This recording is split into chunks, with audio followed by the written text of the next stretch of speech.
Get you on the stage. Hello, hello, hello. Hello, hello, hello.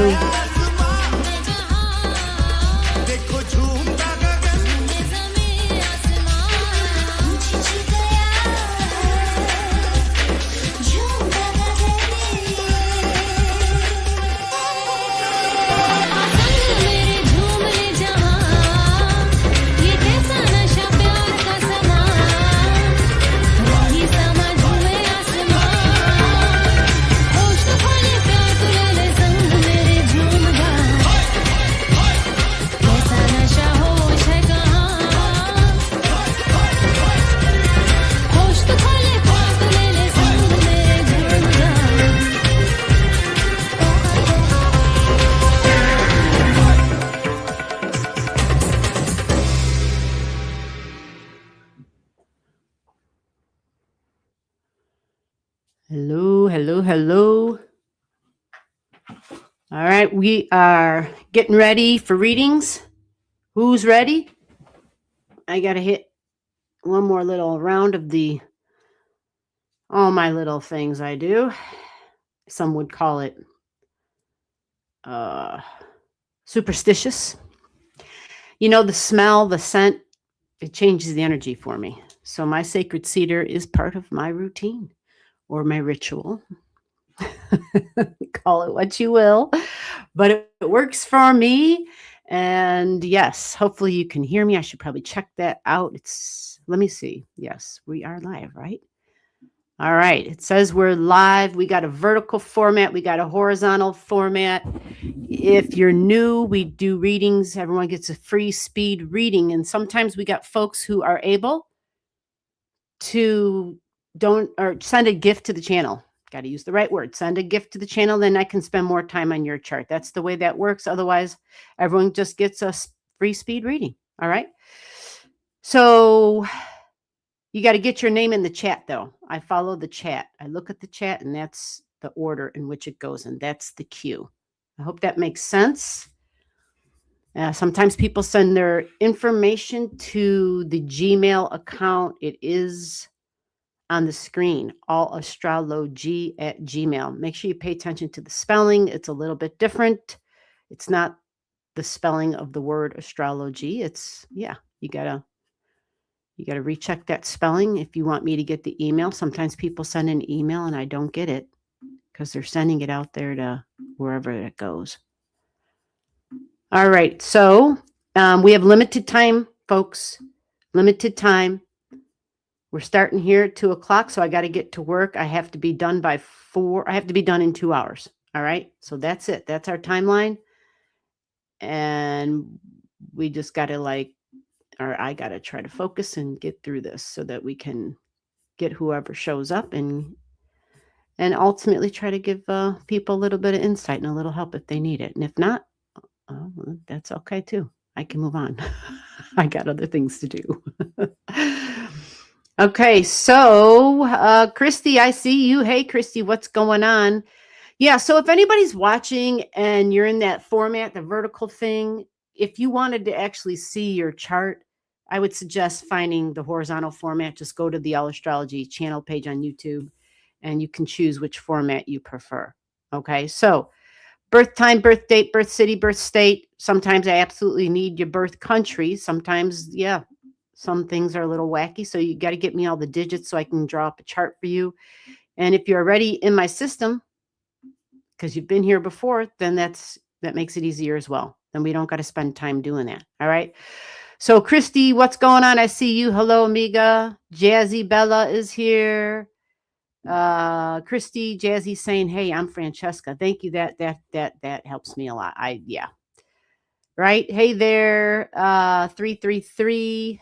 Yeah, I don't never know how to pronounce that. We'll call you G333. One wise lady's here too. Okay. All right. Might be a slow day, and that's okay. Passing, I'm just listening. Yeah, that's great. Thank you for letting us know you're passing, because you are the first name on that list. So we'll go right down, and I'm just going to get to work. Jazzy Bella says, yes, love a reading. I'm Francesca. All right. Let me pull up your chart, Francesca. Let's do this Let me get my software going here. I guess that means y'all can hear me. Right? Yeah. So let's see what's going on here for Francesca. No, I'm not coming back to the chat to read your questions, just so you know. I don't have time. When you put your name in there, make sure if you've got something in particular you want me to focus on, give me like 1 or 2 words and then I'll focus. But if not, I'm just going to tell you what comes through. Make sense? And if that doesn't work, then I just go to the next name. I know there's just a few people here right now, but sometimes the chats get full and then I end up people get looked over. And then I feel horrible about it when. All right, so Francesca, let me stop babbling and find you. Okay, let's see. Okay, yeah, there's just been some wonky stuff, right? We got Uranus and Gemini at 0, so things definitely are different now. I don't know if y'all noticed, did your brain go into high gear? Did you notice that? Your curiosity level possibly, wanting to learn.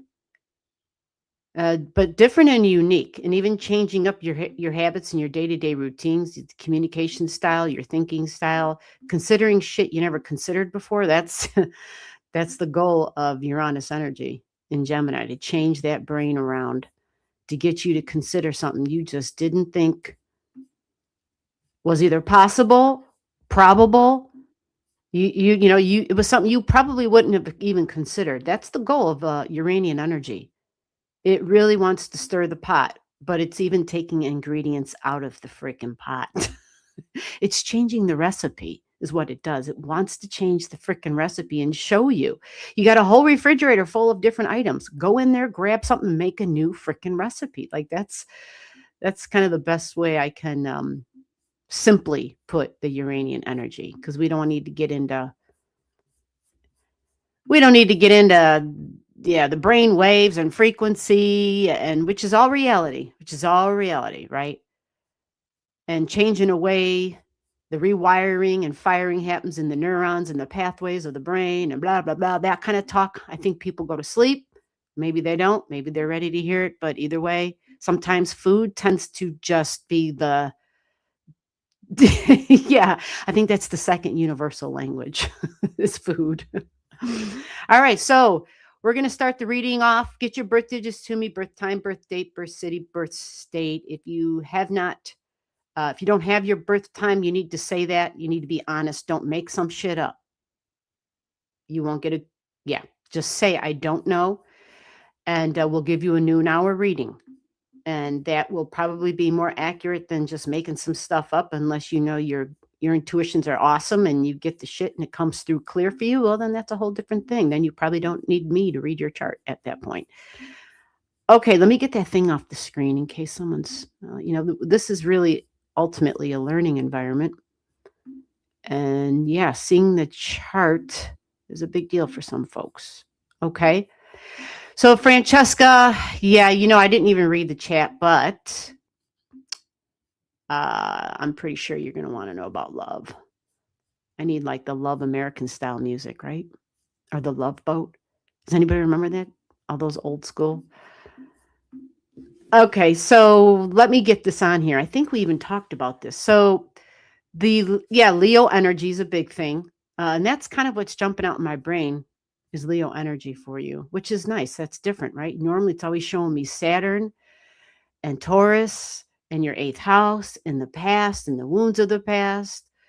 So yeah.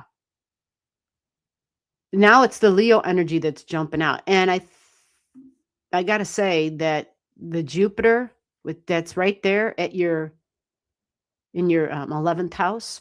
Well, it's really in your 10th, but it's going to go into your 11th. But thinking about the future and somebody that you'd want to seriously commit to type of thing, because that's that long-term commitment stuff, that 10th house energy. The Jupiter energy also is about the future. It just has us all thinking about the future and what we need for our emotional security. And this Jupiter, if you look closely in Francesca's chart, her 3rd house cusp line, what am I thinking about? 19 degrees of Scorpio. So the Jupiter is trining that. and it's the mind is the third house. So this is a big part of what your brain's just focused on. And for females looking for males in their life, Jupiter is the one that we're going to marry. That's the thinking, that's the teaching. Now, that with that said, Jupiter and Leo can be a thing, but it can also be communication. As Jupiter gets to 18, then 19, it will trine exactly. And yeah, it'll be connecting. Like right now, it's connecting with your Venus at 18. So love is on the menu for you. I haven't met you at a time when it wasn't, but Neptune will eventually be there. And Jupiter's going to move fast. So as Jupiter moves pretty fast, it's going to enter Leo, the fiery energy. And you have a sun. Your sun is what, 2 degrees of Leo? I'm sorry, 2 degrees of Saggy, love, values, desires in the third house. Again, I'm thinking about my future third house, possibly travel plans, but third house is also peers and neighbors and coworkers, and even like, literally housemates, like who you live with. It can be very domesticated energy, as is Jupiter 18 degrees. We're thinking about that seriously at 18. It's my daily routines. Who do I want to wake up next to? Who do I want to go to sleep next to? The same damn face? Because that's the day-to-day doldrum kind of not real fancy kind of stuff. But the Jupiter is going to change its tune. So when Jupiter goes into Leo, this is June. You're going to feel this energy a little bit earlier. This is showing the end of June, but mid-June. And then that Jupiter is going to trine your sun. So talking and communication. But like that's the more fiery initiating time. But even now, your third house of talking and communicating is probably going to be amped up because Jupiter will still be sending that beautiful trine energy to all the rest of your Scorpio degrees. And so this is from now all the way until like mid-June. Okay. Which means, if relationships and if love is a thing, we're connecting, we're talking, we're communicating. Jupiter says travel. Jupiter says somebody who lives far away, foreigner, foreign land, foreign country, foreign language, but maybe in a learning environment. Right? Jupiter, I'm going to go back to school type of thing. So even spirituality and religion, philosophy and life, law, justice, freedom, right? Seeking and traveling, like that's Jupiter energy. And so if you have an opportunity to partake in any of those things, having Jupiter connect with your third house, which its ruling planet is Jupiter, means that there is a higher probability, we'll put it like that, a higher probability of you connecting with someone that you are saying, oh yeah, I'm serious about this person. And because the way your chart is set up, yes, people who have a strong connection to the soul bonds, we'll put it like that, especially with Scorpio energy and your Neptune energy. So from now is the time to get yourself out there, to be talking, to be relating, to be communicating, to be seeking and searching, but in a way where we're there in a receptive mode. Because remember, your Venus is being touched as we speak. And that's what Venus does. She's not just desire and the 5 senses. Venus ultimately is, yes, our love language, but how we are willing to receive. And sometimes our idea of who or what we'll receive might be a little bit different than what comes to the table. So we may have to, expand our mind and our Uranian energy, right? For different and new, and just be open. Otherwise, an opportunity can pass you by. All right. There you go. So G333. Did I get your info? You have my info from last time. Oh, great. You said that. Excellent. All right. So you didn't put a word there saying what you want me to check in on. So we'll go find your chart. How about that? Okay. Taffy was just here. I don't know why she bolted. Well, you know why? Because I lit my stuff. That's why. We had to smoke it up, but we didn't smoke it up a lot. All right. So let me see if we've got the G33. I wonder how I put you in here. Did I put you as G333 or did I put the L in front of it? Because this whole thing is alphabetized. And I recognize your name. Let me see if I can find the 333s. That would be the easiest, fastest thing.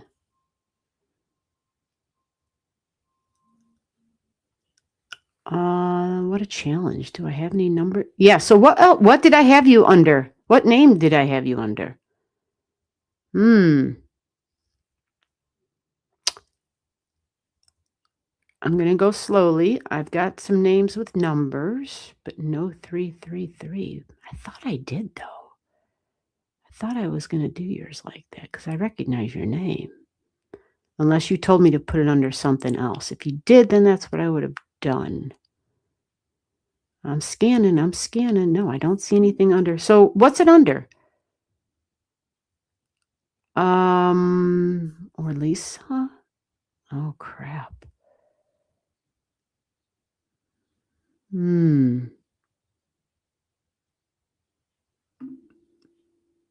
Let's see.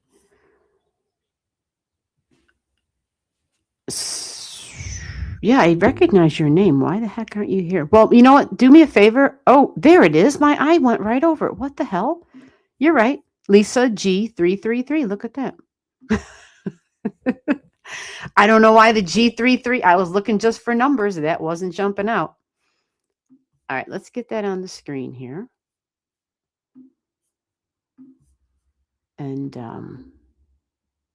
let's see what we're talking about here. Yeah, the love boat, right? Hello, owl. I see you there. One wise lady. Okay, I said hello to these people. Okay. Vids, V-I-D-Z, vids. Okay, so I got you. So, yeah, let's see what we're taking a look at here. Let's see what kind of is the big story for you. You got a vertex at 23. That jumped out right there. Oh, I might even have mentioned, you know why that jumped? Michael Jackson has been in my head for months now. And so, of course, that means his chart, right? I've been reading his chart and kind of studying up on him. I grew up listening to his music, but he was just so all around all the time. Like, I guess, yeah, I took it for granted, his unbelievableness, because just grew up on it. It was like nothing, yeah, from the Jackson 5 to anyway. But that's his south node, 23 degrees of Aries. And yours is in the 12th house. So the vertex, the anti-vertex, that AX there, you see that? This is considered fated energy. And some of these words I don't like using, fate and stuff, because we kind of sound like it kind of implies we have no control. And the whole point of the astrology is to just show you the influences you're under, but the control is yours. Okay.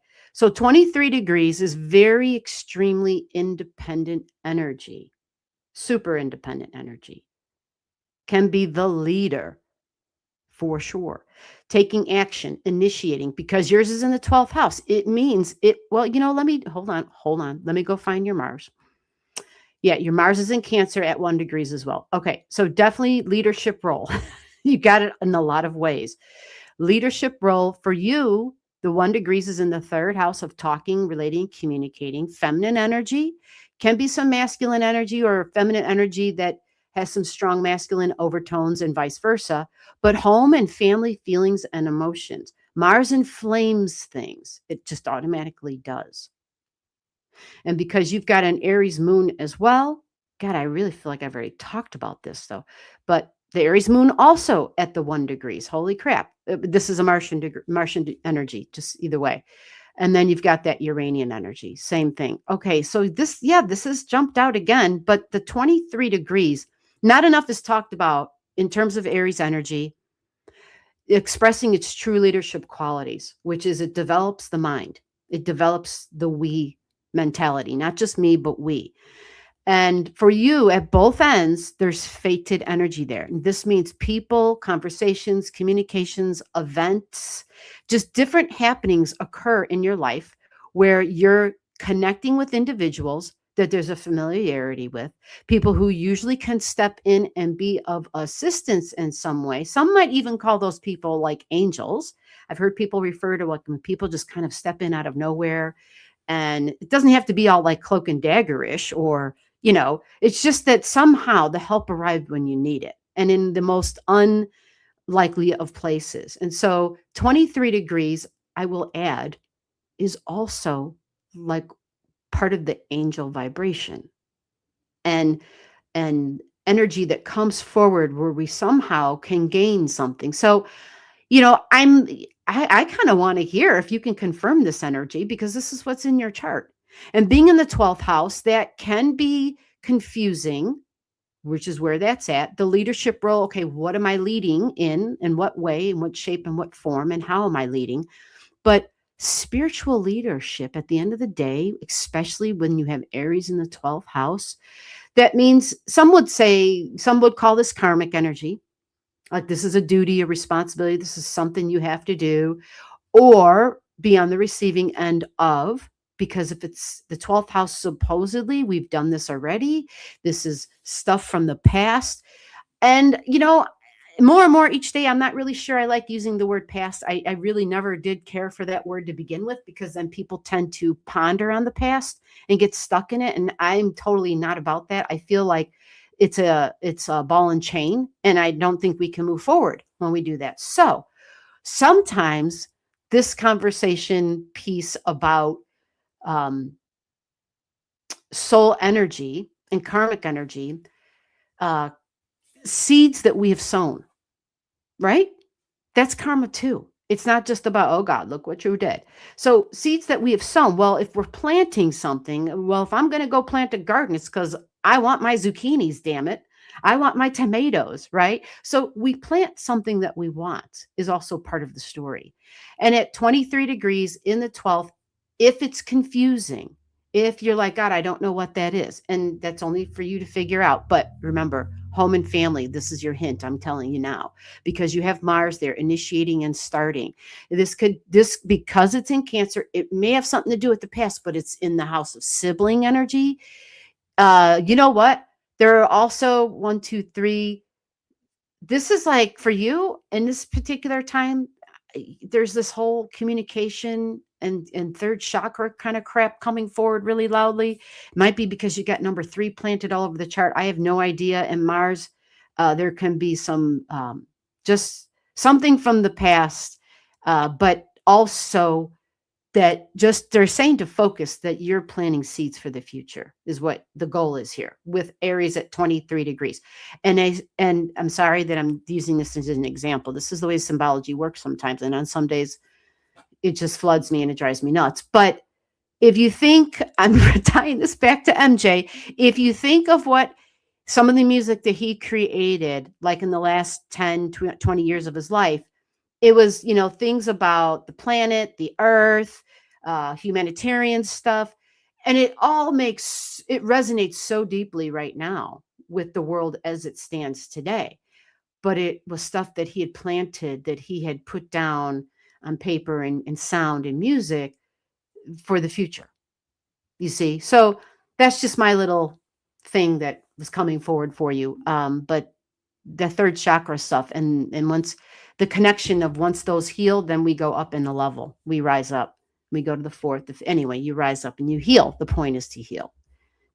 So maybe there was something from the past, something that you're just working on, even just talking and thinking and thoughts and being unbelievably sensitive, probably.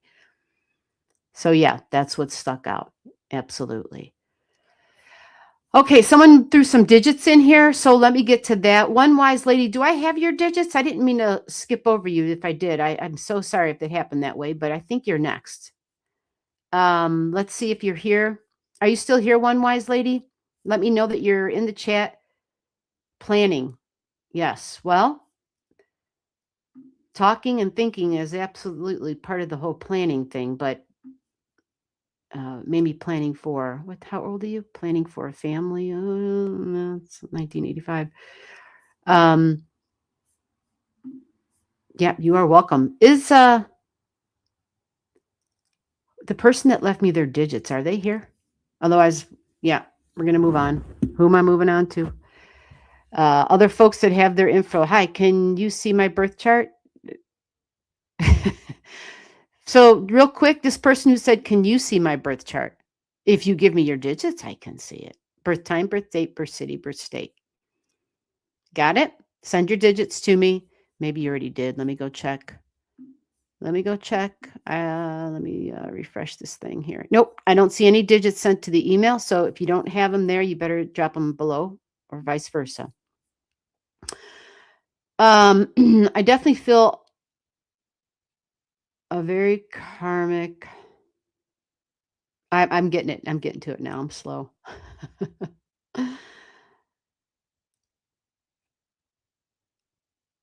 Oh, someone's saying I already have their digits. Okay, well, give me your name, whoever that person is. Give me the name that the chart is under so I can find it for you, okay? Oh, I have it under the word India? Okay, well, I'll get there. Give me a second. Let me get this one on here real quick. I definitely feel I live a very karmic life and also have leadership capabilities, but struggle with mental health. So, Cancer in the third house. But okay, here's the thing. Here's the thing about this, okay? Um, Also getting my life insurance on Thursday again, and we'll be doing legacy. Gotcha. The thing of the mental health stuff and the struggling with the leadership capabilities, maybe it's not that, maybe it's just, feeling like it's strictly the mental health. People with cancer in the third, they're, the sensitivity level is the empathic level. It doesn't make it simple, right? So I'm hearing their energetic body absolutely to start doing work around that for however it is and whatever it is you need to feel safe and secure, especially when it comes to communication and to sharing information, learning information, but sharing information as well. You have your Cirrus there too, right next to your Mars energy. So that's probably something where Mars gives you the fearlessness to go ahead and work towards. But all in all, Mars and Aries energy is courageous. It is courageous energy. And so it's kind of trying to put some of those things aside if possible so that they don't control you. I know that's so much easier said than done. I totally get it. Also getting my life insurance. Okay, gotcha. And we'll be doing legacy. Well, Cancer energy, legacy, Capricorn energy, planning. Yeah. Okay, so I'm going to India, apparently, because the person that I called out one wise lady and one. Wow, that's a tricky one for me. One why That's a tricky one. I'm not even. I look silly. I can't say it. One wise lady. I did it. Yay. Yes, thank you. Yep. Okay, so I've sent it. It's in the chat box live. It's in the chat box live. Okay, let me scroll backwards then. Maybe she dropped it here and I scrolled right past it. That's a possibility. I hope. Are you using more than one name as you're in the chat here? Jay-Z said, "Yeah, the Love Boat for sure." Okay. So no, I don't see any birth digits. You said it's in the chat box live. Well, I can see both chats. Unless StreamYard's being tricky and not showing me both chats. That's a possibility. I mean, it happens every blue moon. We have glitches, right? So if you want your chart read, you got to be persistent. You got to put all your digits in. Or you could just go to the other route and send me an email. You could do that. And I just want to say something. The emails aren't a trap. I don't want y'all to think that. And then that's the only reason I can think why people hesitate. Oh shit, if I send her an email, then she's going to have my email. Then she's going to flood my inbox. No, I don't. Ask anybody here. I'm like, leave me alone. I do. Trust me. I do not have shit on automated where I do these live streams to help people. It's not to get your Gmail accounts so I can spam you with all these new offerings I have. No, anything I do, I just put it on YouTube. And if you're interested, you reach out to me. That's how I do it. I don't have time. I don't pay someone to take care of that crap because I don't have the money. And I honestly don't want to go crazy. I mean, this needs to be done for me in a way where I can stay sane. So being overwhelmed, like with a lot of responses and whatnot, no, I kind of like the spontaneity because then I can handle it organically as it's occurring. And I don't have anything looming over my head other than people reaching out for private one-on-ones. And that's you reaching out to me for a private one-on-one. I refuse. I'm not going to be the one who's like, oh, will you please send me your No, I'm not doing that. I have other things to do. All right, so let's see. Oh, okay. I see digits now. I see digits now. Sweet. Thank you. Awesome. Let's draw this up.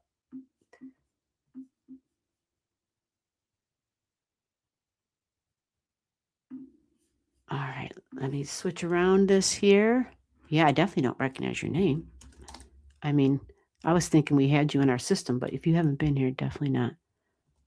God, I hope I spelled this right. And if I didn't spell your name right, don't be offended. All right, so I'm going to repeat this to make sure I'm correct. You were born in India. So this is May 10th, 2003 for a birthday.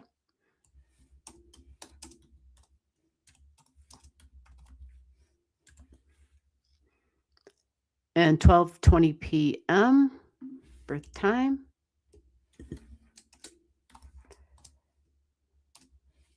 I'm surprised anybody would want. All right, let's get your city, your town. Oh, I spelled it with V's, not N's.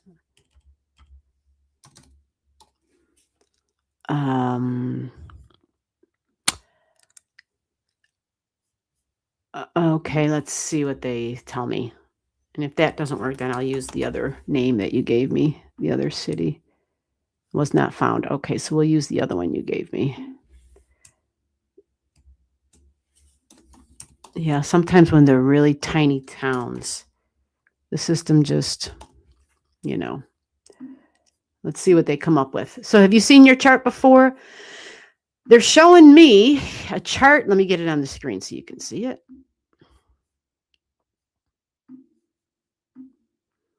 A Leo rising. Taurus sun at 19 degrees. Your Mercury is behind your sun. 14-degree Mercury retrograding. That's a good benefit when someone has Mercury in Taurus to have it as a retrograde, although it can be wicked. I mean, in a nice way. You have you have a moon in Virgo, the details. Yeah. Okay. That makes sense. That's you, Virgo moon, and it's at 4 degrees. That's home. That's property, right? Holy crap. All right. I think you had a question about property, real estate or something. I think I saw. Let me go back and see what you said. Real estate as my birth chart. Yes. And how will the progress be? All right. So, this is a speed reading, right? I'm just saying. So let me take a look at the natal chart here because your overall natal chart's going to set up the long-term energy. And that's just the reality. Obviously, the transits come by and give us hits now and then, but there's kind of got to be a setup here for this for you.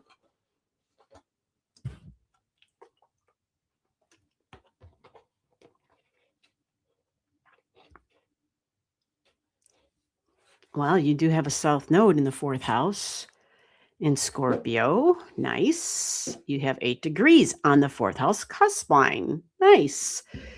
You have a grand water trine. Are you willing to work at this? Have you already been doing it?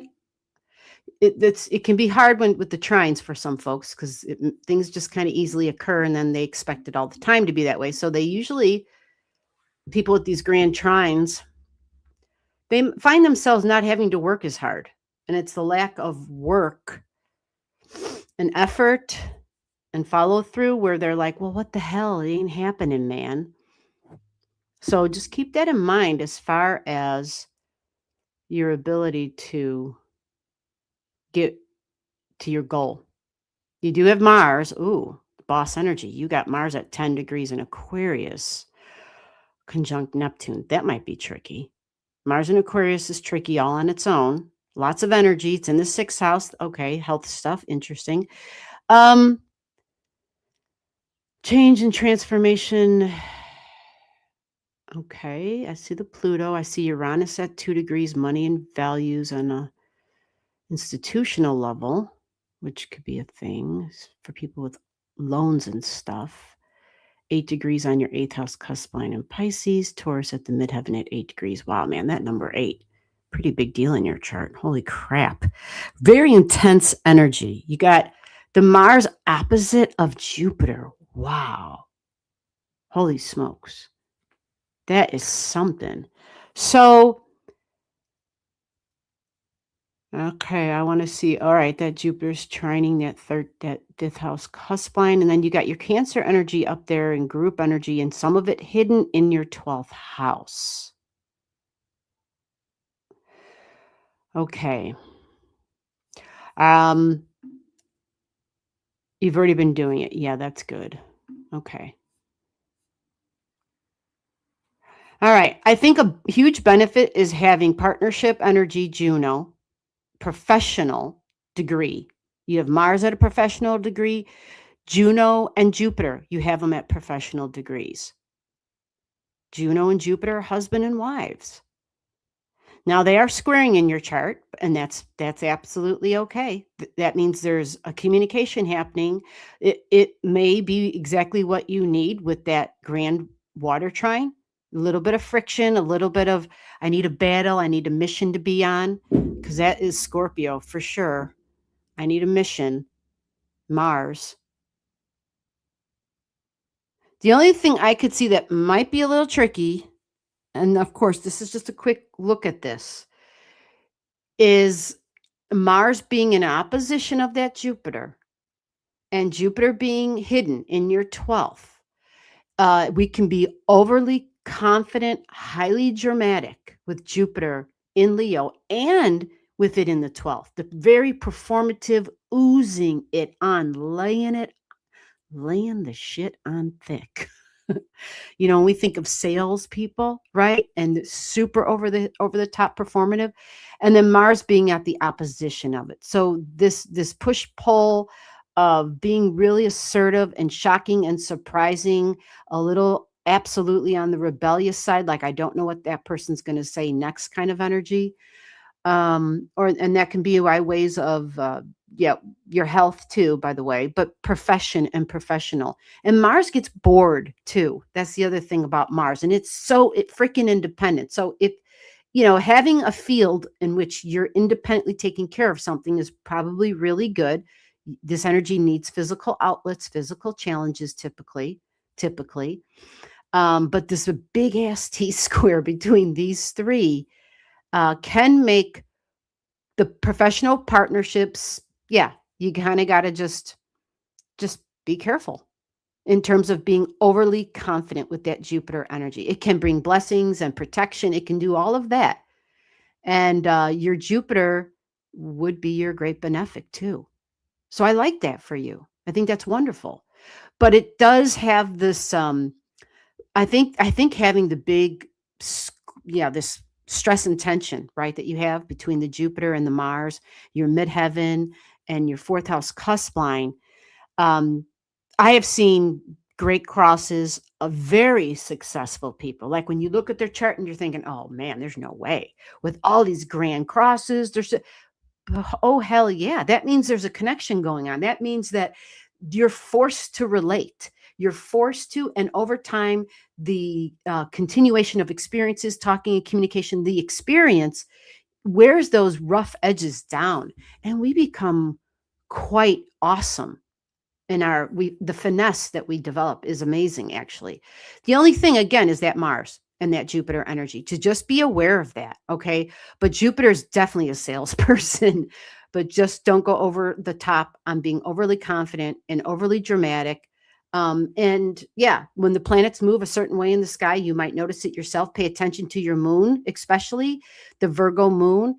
I love Virgo moons because they can be logical and practical and keep the emotions kind of not where they're just over like flowing into us and into our being. But with Virgo in the 1st house, again, another direct connection to your physical health and emotions. Okay. This is also mom energy too. So whether I make the sale, something about home and family, maybe childhood possibly comes up. And then plus the health comes up again because you have Chiron in your sixth house, Virgo energy, Chiron in the sixth. So there's just things there that have to be sorted through, but it's definitely focuses on more self energy, maybe a little bit of pride, expectations, especially professional expectations with the Chiron there, and it's in Capricorn. But Leo being the boss, it's at the Leo degree, being the boss and having wounds, maybe even challenging stuff with authority figures, because a Mars and Uranus thinks it's the damn boss, first and foremost. That's just the reality. So, the fact that you've got all the squares, it might help that, but the Chiron here at the 17 can kind of have authority issues as well. But Saturn at 27, I think, is a benefit in Gemini, the talking and the communication. It just may be a little cold and rigid and even possibly overly detached at times, okay, without realizing, because you have a down to earth Mercury in Taurus. So somebody may read that, even though it's down to earth and it's calm, right? It's not dripping with emotions. Neither is the Saturn in communication, but even your moon isn't doing that. So sometimes, thankfully you have Libra in the third house, which is a communicator that can communicate beautifully, right? But you do have Pandora's box there. So it's not going to be all the time, but sometimes. So in general, overall, you have a nice foundation, I believe, that you have a nice foundation for property and definitely for talking and contracts, signing contracts and sales. I would just be aware of my Jupiter getting a little over the top of itself and a little overconfident and not allowing, just the pride. The pride would be a thing that would probably inadvertently affect your health, whether you're aware of it or not. Pride and ego. All right. So with that said, I'm moving along. All right, this is great. I'm actually running on schedule. I'm just flying through. What else is going on? Am I leaving? Are we done? Woo, healing readings. How the heck are you healing readings? Yeah, take that and go forward with it. And I'll save your chart in case you come back, or if you have other things in the future, you can always come back. And I have your name on the chart. I don't know how to pronounce it, but the number 10 is at the end. It was the same name that you had in the chat. Okay. I might have spelled it wrong though. I forgot the A at the end of it. I'll have to edit that. Oh no, I do have an A at the end. I spelled it wrong somewhere. I forgot the Tala. I see what I did wrong. I did. I forgot some stuff at the end of your name. Tala. It's reading all this fine print and these charts over time. My eyes are like trashed. I realize, yeah.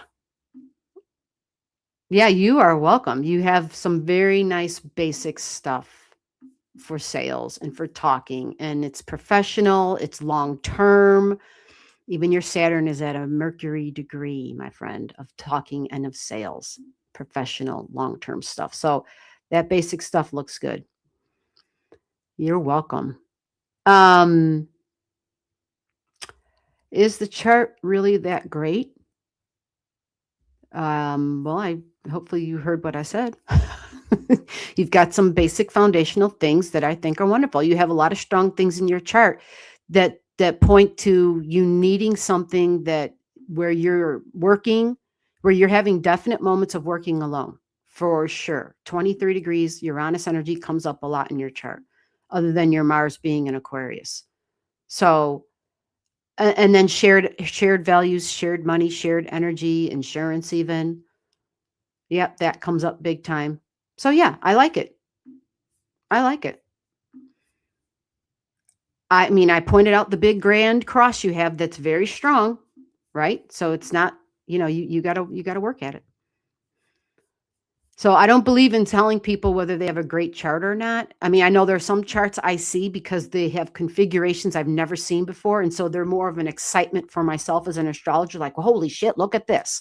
It's not necessarily, wow, this is a great chart. This must be a great human. I never, ever, ever. To me, astrology puts us all in the same playing field. You are what you were born with, and that's it. No good, no bad. This is how you came in. This is who you are. And however you turned out, well, yeah, it's what you did with your chart. That's how I look at it. I don't like the assigning of a necessarily the good and bad, but for doing what you do, yeah, you definitely have the ability to move forward with the sales and the talking and being serious. Saturn is right there.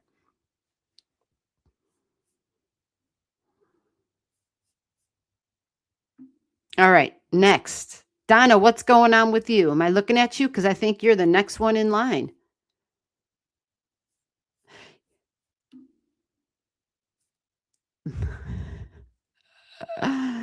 Healing readings. Hello. Hey, what's going on?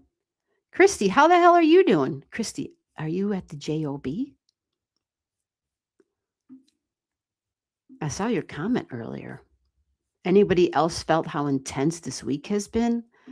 Last week was like that for me. Last week and the week before. Oh my God. They definitely were. But Friday of last week helped things a lot. I had a big meeting. It was, yeah, most of the intense stuff is dealing with just trying to navigate my mother's health care and that kind of stuff, which is why I got to be off of here by my deadline. So it's an hour and 10 minutes left. And then I gotta be gone. I gotta be ready for another call. But after that meeting, yeah. And then once Uranus moved into Gemini, no, things felt really fresh and new for me. Totally. My brain was different. Totally, totally, totally. It did feel like a breath of fresh air. I was so grateful for that. Oh, I sent you email for a synastry chart, but you haven't responded. For a synastry chart? Yeah, somebody did send me an email for that. And there was a lot of information. And it's the same thing that I originally said, which was if you want a reading by me, then say, yeah, I want a reading. Let's set it up. But whoever, I don't know if this was you, but it was somebody. And they sent me like a lot of information. I think it was a lot of charts, a lot of information asking me to, just like asking for my opinion, like what was my read on this chart? And it's like, well, I don't just give away what my read is. If you want a reading, then we do a reading, you see? Or you can get a free stuff like we do on here. It's either or. There's no I email you back with my opinion. You see what I'm saying? So just so people are clear, I can't do that. Like that's people stealing my knowledge, stealing the information that I have. And maybe stealing is the wrong word, but I do it this way so that other people benefit. They can hear they can see the chart, they can hear it, they can learn. But again, if you want it private, no problem. But private would be where we schedule a meeting one-on-one.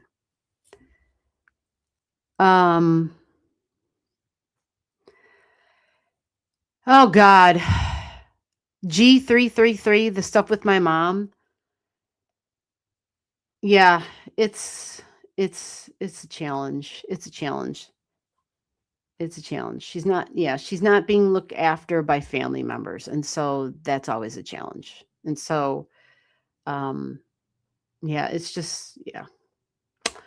There's cameras, so I see what goes on, there's that kind of thing. And it's just very complicated because she's advanced stages of Alzheimer's and it's hard. It's just hard. She can't advocate for herself, but yet she still communicates.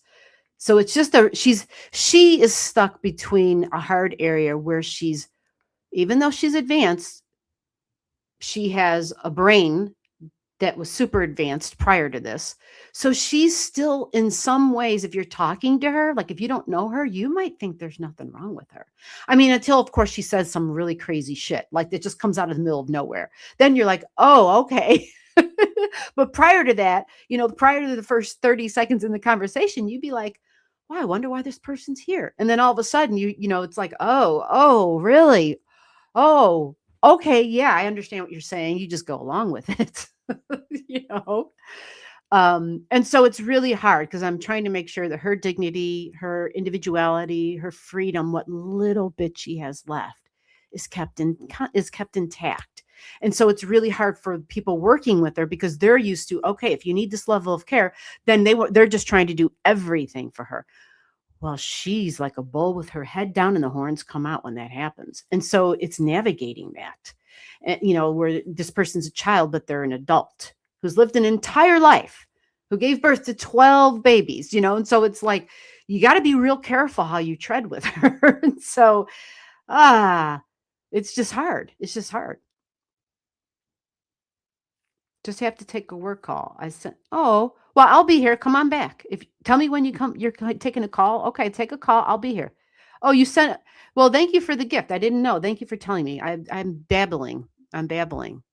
Um, talking about yeah, family stuff. Okay, June. Gotcha. I got you in the software. Okay, Donna. When you come back, you let me know, and then we'll pull your chart up. I hate to bother people when they're at work. I was just trying to do readings because some people, the weekends on Saturdays, we're only live every other Saturday and everything else is private. And then we just have less time for the usual. So I thought, let's just try to get some people in when I can't get them in. It is hard. She's in the in-between. And hospice, thank God for hospice. Thank God. So grateful for hospice. They have just been, yep. That's why Friday's meeting was great because they had 2 representatives present from hospice. And so it just really made the meeting where it wasn't just me against 5 other people, which is not that I felt that it was me against them, but it was just, I just felt like I didn't have a team of 5 people with me that they had, I felt like the odds were stacked against me. But then the 2 hospice workers and me, oh no, that was plenty. That took care of it.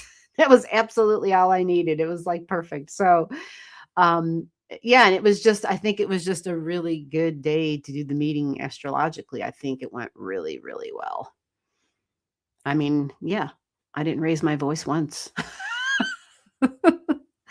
Not that I would have, but it's just really hard when you see your family, your mom, and you're like, but she's like a child. She's like an infant. Even though she's in this gigantic body, this is an infant. And I'm observing this, and that's a problem, right? So yeah, like that whole my mama bear didn't come out. At least I don't think it did. They might say different. They would probably definitely say different. But I just told them over and over, this is, she needs to be safe. That's what I'm asking for. Safety. Do you have my chart? Yes, I do. Juana. Melissa. Hey, Melissa, do I have your digits? Anybody who's just popping on or popping it in and out, which I don't think is too many people. I think the chats, well, you never know. The freaking stuff aligning up in the sky and everything, it's making it all tricky. I've been having problems with the devices and having to do things over 2 or 3 times. So I figured, well, that's okay. We'll go live. If somebody needs it, we can do it. If not, not a problem. I have like a lot of work I have to get done.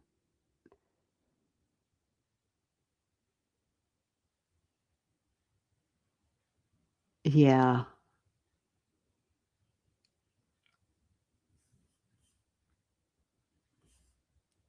Yeah, Donna, let me get your chart up here. You're in the system.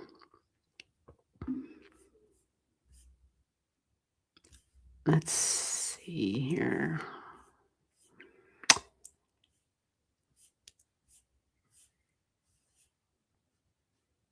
Yeah, it's supposed to be alphabetized, but for some weird reason, there it is. Okay, it's like in reverse. I think I have to select reverse.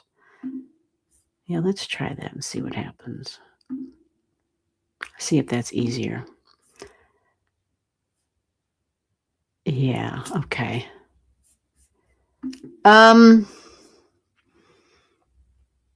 Yeah, hospice is amazing. They definitely are. Oh, Owl said I managed my time. I didn't see this. I managed to narrow down my time of birth. I asked my mother, and she's sure that I was born during the night. Oh, Really? So right now we have your chart as a noon hour chart. Is the owl still here? I'm probably talking to myself. But owl, if you're listening,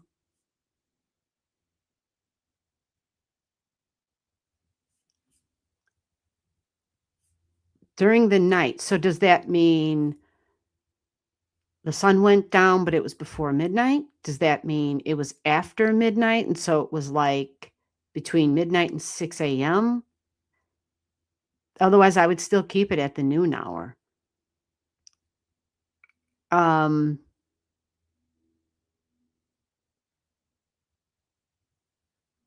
yeah, this is where it gets tricky. So maybe you're thinking it's like from midnight to 6 and then pick like, I don't know.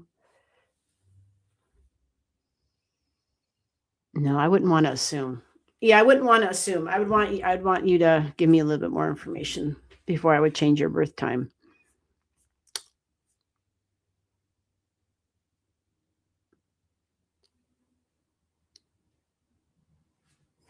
Yep.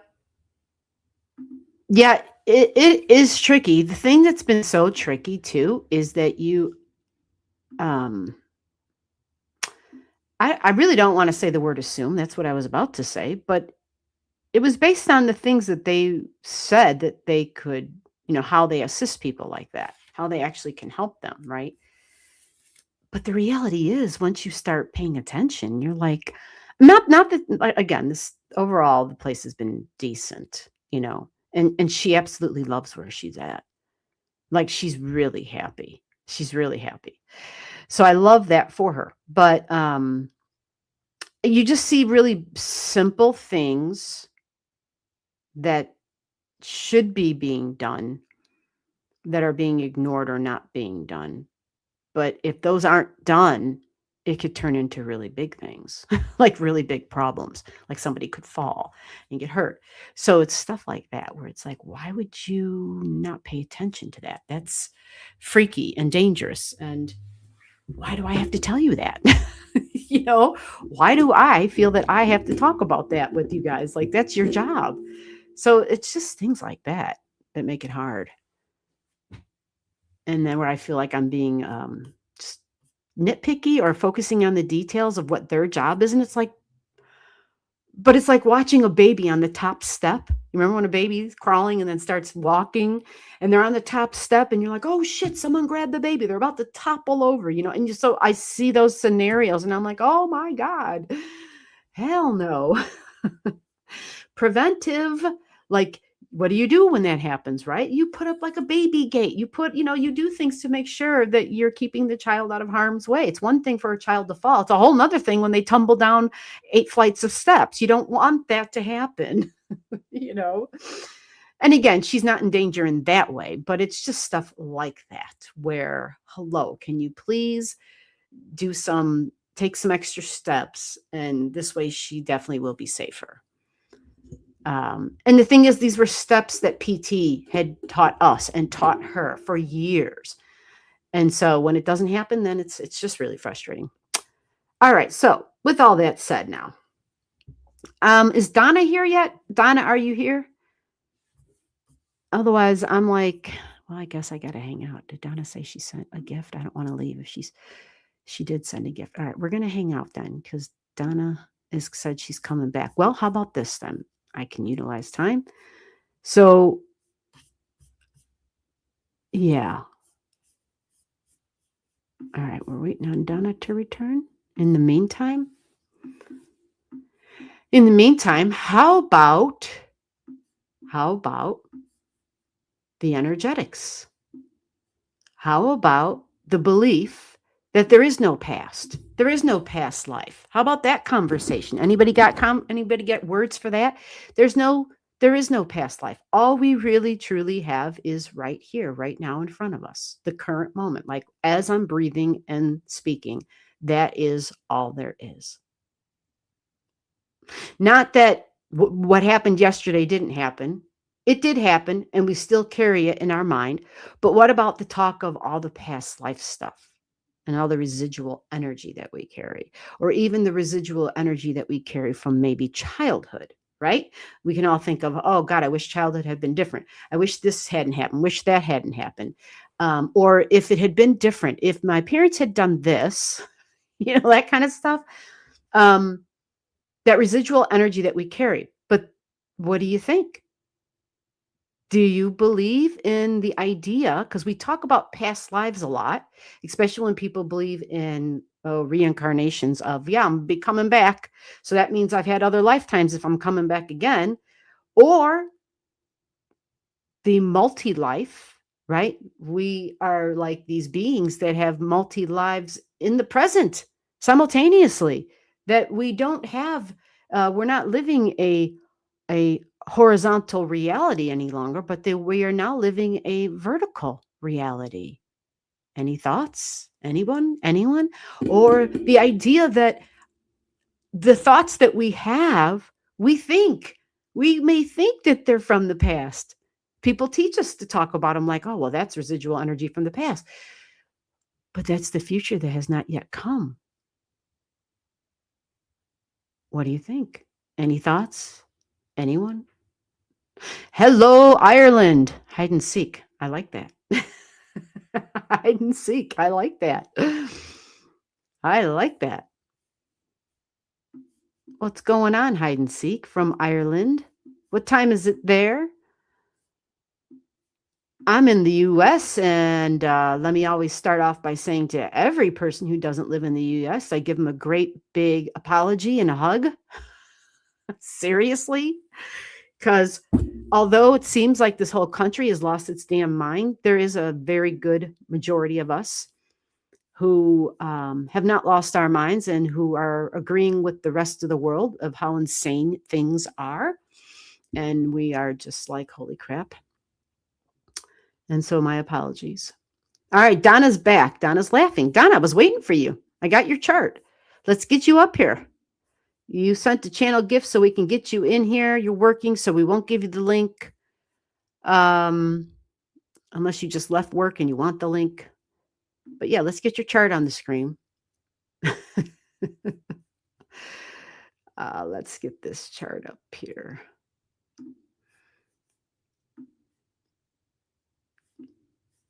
Let me check your email. You sent a gift, but what am I looking at? What am I focusing on? You know what, Donna? I don't think I've looked at your Vedic chart, have I? Although you might have something else you're looking at. Or that you have a concern about. But yeah, I should probably do that. I think I sent it to you. I don't know. Woohoo, no link. Okay, no, it's totally good. Not a problem at all. Not a problem at all. She says, woohoo, no link. Got you. What's going on for me generally? Okay. Well, your mind and busy, because Uranus is now conjunct your Mars, lady. So this would be your body as well, especially since it's in the first house as well. Your physical body.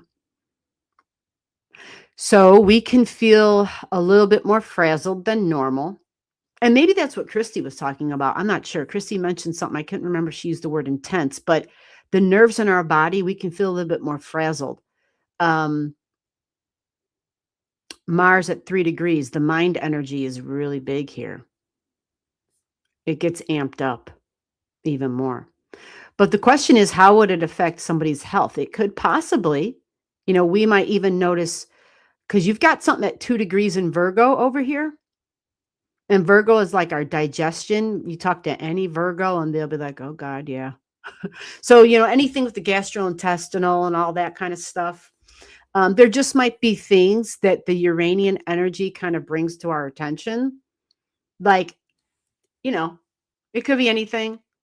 It could be anything from I'm eating a food that never really bothered me before and I'm eating it now. And suddenly I'm like, oh, like, God, why does my stomach feel kind of weird? Or yeah, just, I know that when Uranus first got into Gemini, my gut, Now remember, the Uranus just came out of retrograde, but my gut, when Uranus first went into it, it felt like I had like, I don't know, like it was not cramping, but I don't know how to explain it. Like a little bit of almost like a burning sensation or something. Wasn't really bad, but it was annoying as hell. It was so annoying. I was like, what the hell is this? And then I went and read Barbara.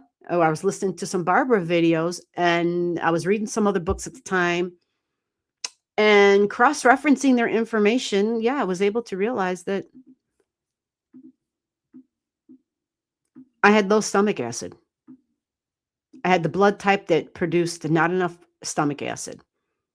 And in her book, she gives you a very simple, or in her teachings, a very simple remedy. And it worked like that. But, you kind of have to stick with it until everything's really cleared, until you don't have those issues any longer. But anyway, you don't have to go and take any drugs. So for you, there just might be, that's an example, might be a little something like that. On the flip side of that, it's amping up stuff because you also have something at 2 degrees. Now, these 2 degrees energies, again, because it's 2, it can be money and it can be values and desires, can be food as well. Also in your 6th house of health. You have something right there at 2. So Uranus is already talking to these. One is a square, one is a trine. The square was the one where I said there might be stuff with health, right? Can be work thing and daily work routines, the details, getting bogged down by them or having a ton of them, or, seeing more details than you've ever seen before, things that you might have skipped over before because your brain's got such a high level of curiosity now. Maybe it's like, oh, it kind of jumps out like a lightning bolt because that's Uranus energy. It will bring information and thoughts and like flashes of insight. That's Uranian energy. Okay, so the angle up to the Virgo, yeah, money, values, love, desire, and could be food. But the trine to that is to your Libra energy of relationships and partnerships and contracts. Can be desires, but diplomacy and fairness and equality. And you have Merlin here at 2 degrees. I don't know if you've ever seen this before. I probably have never read it. Merlin, I just started charting, I don't know, maybe a month or 2 ago. Your Merlin and your Mars are a nice trine to each other. Yep, they're a nice trine to each other. You also have Isis at 4 degrees in Gemini. So this is all trine energy, and Uranus is connecting it all right now. So this is important because the Isis is speaks to it's feminine energy. It can kind of be a rebirth energy, something that was forgotten about or even supposedly dead or died. We kind of bring it back to life because that's what Isis did. Literally, she brought her husband, her brother. Anyway, it's weird. Anyway, she brought somebody back to life. So it does have a creative, kind of a mother type of, I can give you life type of energy. And it's at the mom degree. So this talks about home and family, mother qualities, childhood. And because it's Cancer, it's usually a reflection of the past. So emotions and connecting with that, but a nice trine to Merlin. And Merlin talks about a feeling of guilt or responsibility for something that went wrong. Now, I want you to keep in mind that Uranus is connecting with this. So Uranus opens up our consciousness. It will bring something to our consciousness, some insight we didn't have before. Okay. And Merlin is like, holy shit, I'm supposed to know all things because I'm Merlin. And so Merlin then feels bad because it couldn't foresee something that possibly it should have been able to foresee. Okay, that's just the definition. I'm reading it from the software. I'm not telling you there's a bad thing coming. I'm just saying that it can be an outcome, or even for somebody who might give advice and feel like they should have given different advice. So a guilt or even possibly a regret in information that we're sharing. But it talks about an altered state of consciousness, which is that event, whenever it happens. It usually brings about an altered state of consciousness because we have that awareness of, oh, now I see it. It might be, it's kind of obvious right at this moment, but maybe why didn't I see that before? Why didn't I understand that?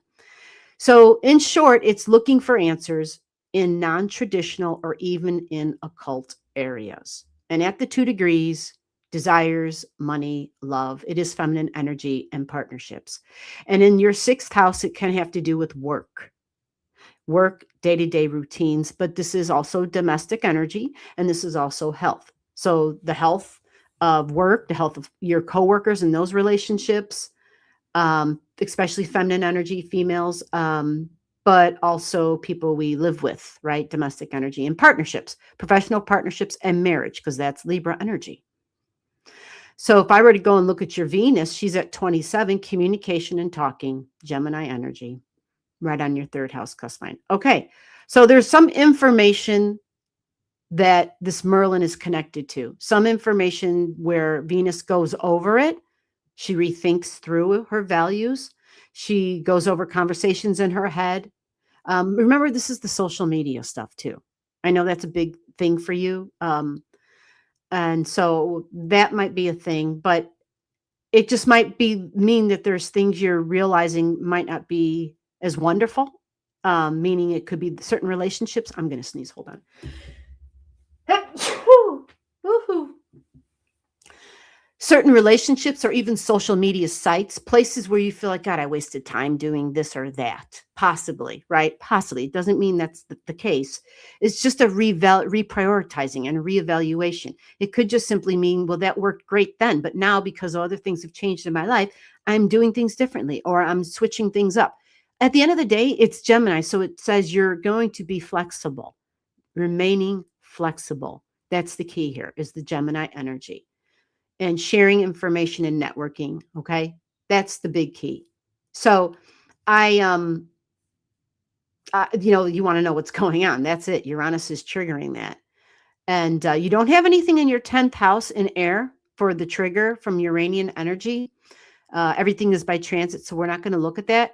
But as far as maybe some other angles that Uranus is throwing, we already talked about the Virgo, but across the street from Virgo, that 4 degrees comes up again in Pisces because Gemini squares Pisces. So maybe you're thinking, gee, everything's kind of okay right now, which it can be still even when Uranus moves to 1 degrees. So when Uranus moves to 1 degrees is when, from now until then, it's going to get higher in numbers. It doesn't reach the 1 degree until the mid part of May. Okay. And then things might start to click even more, right? Which is an authority figure, boss energy, maybe feminine energy.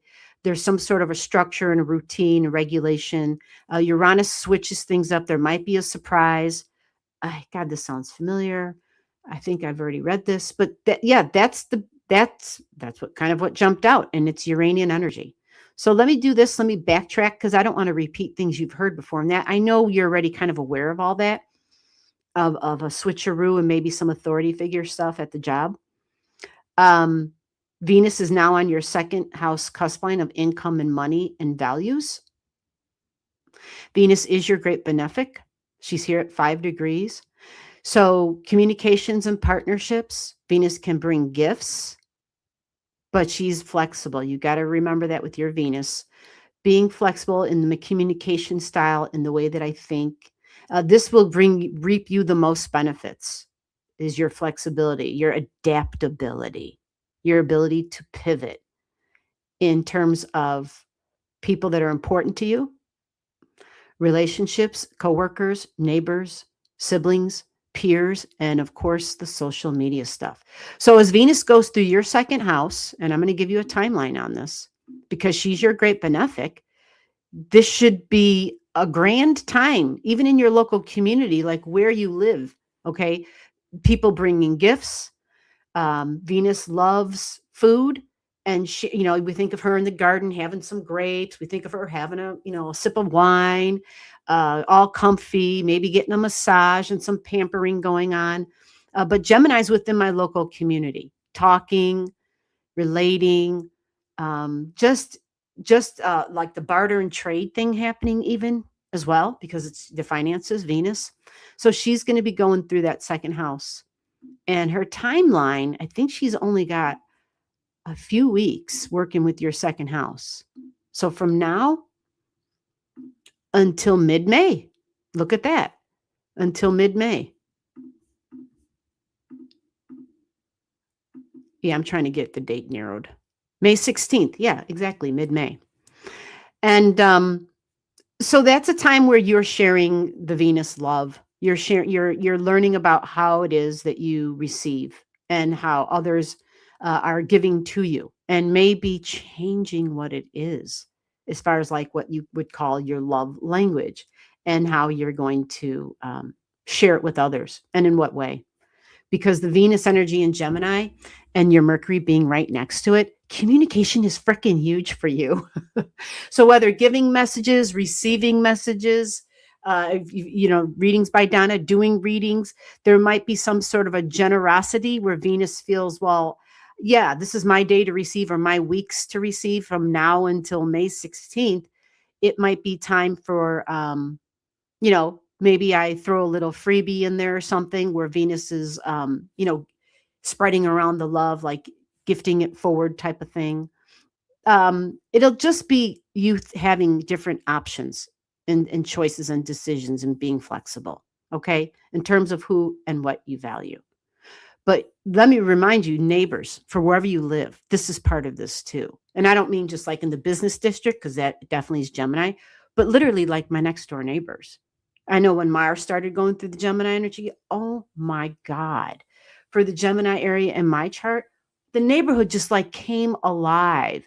It was like kids up and down the street, super loud, like with their now everybody's got one of these electric things. Nobody rides a freaking silent bike anymore, right? I don't know if that's how it is by you guys, but now remember how silent, you never knew how silent bikes were, right? Where we had our feet in the pedals. Now everybody's got some shit that's electrified or running on gas. Nobody's pumping it with their own goddamn energy. And all of those make noise. And it's like, oh my God.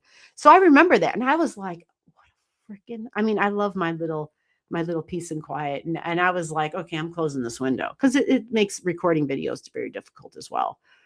But it did annoy the shit out of me. I'm not even going to lie. The other thing too, your nodes jumping out, your South Node in Capricorn. I don't know why that just jumped out. Your South Node in Capricorn, your long-term goals, what you have planned for your future. You have a superpower here with money and values and building for the future. This is big in your chart because it's a South Node, which means like boss energy. I've always been the boss. I've always gotten the recognition. And so now the recognition, that's normally when somebody has their South Node in Capricorn, the opposite of the energy is what the soul is trying to work on. You follow? So it talks about qualities of warmth and intuition and emotional depth, but it also speaks of taking a role of being the nurturer and the protector, and talking about the foundations of love and belonging, but more about not being the one who's getting the recognition, because that was the Capricorn energy. It was more about getting that recognition, where this is it's really a big focus on honoring of relationships, of building closer personal relationships, creating warmth and a supportive home environment, and learning to trust my intuition deeply, honoring feelings, permission to be vulnerable, which opens the way for more genuine connections and conversations with other. So it is really asking you to remember that although we need the material and the tangible to move forward, I struggle with this all the time. I get it. But we kind of always have to reconnect with what our soul's goal is and remind ourselves, especially if we get stressed out. Like, don't worry about all that hot mess. You're actually here for this. It's your personality that wants the recognition and the building of the finances, the material, and the long-term security. The shit you can't take with you once you die anyway. Your soul's actually here to build connections, to be supportive in those connections. And at that degree, yeah, feminine energy is strong. But it's like mom nurturing energy. So whether we use the nurturing for food, whether we use it by giving gifts, right? However it is, being there for family and kind of having that strong mother type of energy, that's part of your soul's goal. Building personal relationships, period. Sunset, everyone is out.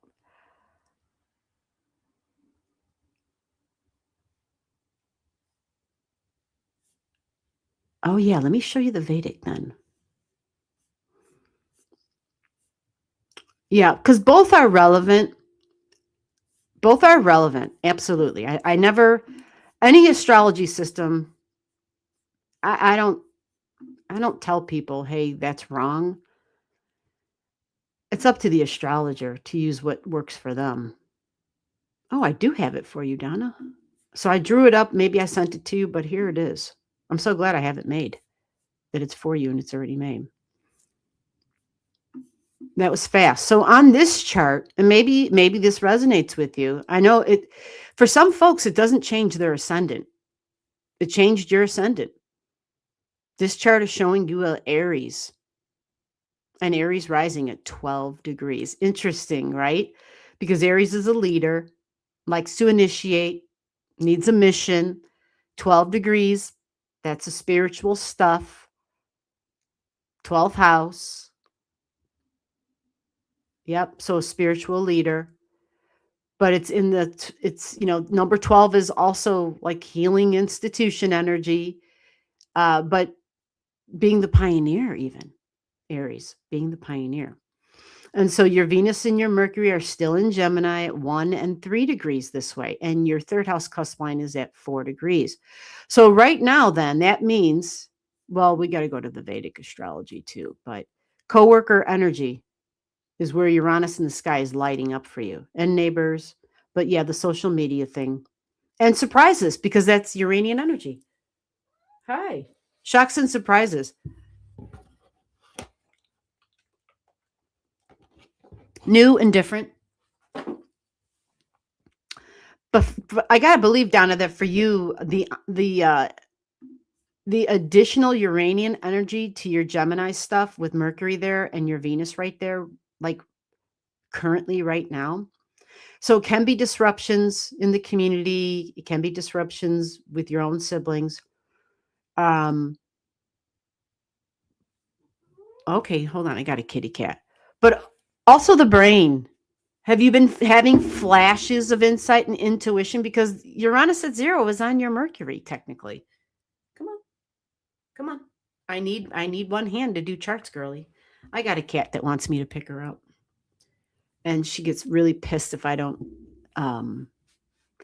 Yeah, she just gets really impatient. If she doesn't feel both of my hands on her body, she walks away. And it's like, okay, Miss Thing. So where is your moon in this new chart? Let's clear this away real quick and then we'll. Yeah, you have a Scorpio moon. Oh God, the healer. Holy crap. You can't escape this healing business if you wanted to. You just can't. And then even your Uranian energy is at 13 in Leo in here. Interesting. Oh. Okay. Independent, a lot of strong independent energy. But 13 is more Aries degrees. Wow. Okay, you have the nodes in this chart at 8 degrees. I don't know if you saw this. North and South node, they're at 8. And your node, this node puts it in the 3rd house. Yeah. So again, healing, change, transformation, deep, intense trauma, tragedies, the mind and the communication, but using social media. But transforming energy, taking the wounds of the past for self, for others, even by just your words, actually, even by just your words. And that's the thing, right? What's the teaching? What's the new thing that's coming online now, especially with Uranus at 0? What's the new thing coming online? The group power, the group mind. Now, I hate using those words, right? Because I used to love watching Star Trek, and I just don't watch any television or any stuff anymore. But I used to freaking, if there was anything I loved, it was that. Any kind of star, like I loved all that stuff. And like the next generation, you remember the Borg, right? So they were one mind, right? All these different machines or whatever, and they were the and this. So in a way, I'm like, oh, that doesn't sound good. We don't want that. No, this isn't that. This is more about our intuitive bodies coming online, right? And intuiting and being able to relate and communicate and understanding each other's energetics, like communicating and relating in an energetic way, right? I think that's a big, and the energy, right? I think that's a huge thing with Uranus going through Gemini energy and making those connections. And so, in that way, that group power, that group energy, of realizing we are all one, we are all linked up. But yeah, the healing number in this chart is big for you. And now Jupiter at 22, boss energy in this chart, and you're the leader again, not only the leader, but the boss. Yeah, 22 degrees, Aries energy. That's in your first house, by the way. So if you have Jupiter in your first house, I'm going to click on this real quick for you because I know this is I can't remember if I looked at this for you or not, but we're going to go ahead and float over to there. Let me get the Vedic stuff up on here so that we can see how that looks. Okay. So we've got, Sirius just passed over your Jupiter. Okay, so Sirius is the grain and the food and the effects of it on our body. Right now, Sirius is at 23. So this means there might be some surprises, which means because it's unconventional, it's different, it's new. So maybe it's different choices in the way I'm eating. That can be the 23 degrees, something new and different. It can also be the body responding to whatever we used to eat that all of a sudden it's bothering me and it never did before. So we change up things, but because it's at 23, that might have been a thing in the past for you because your Jupiter's at 22. So that might have been something that got your attention a little while back. So right now, Uranus at 5. And I'm just checking to see Uranus. Yes, they have Uranus and Taurus. And I just want to double check some things. So that's your Regulus. All right. So Uranus is going to get higher up. And it will connect with the south node that you have up there. And your south node in this chart is your superpower, is your spiritual power and the healing ability. Yeah, you have this in your 9th house, which is it's part of a deep spiritual system. So it's part of like tradition, whatever that is for you, for your family, your spirit, whatever you understand your tradition and your ancestry to be connected to.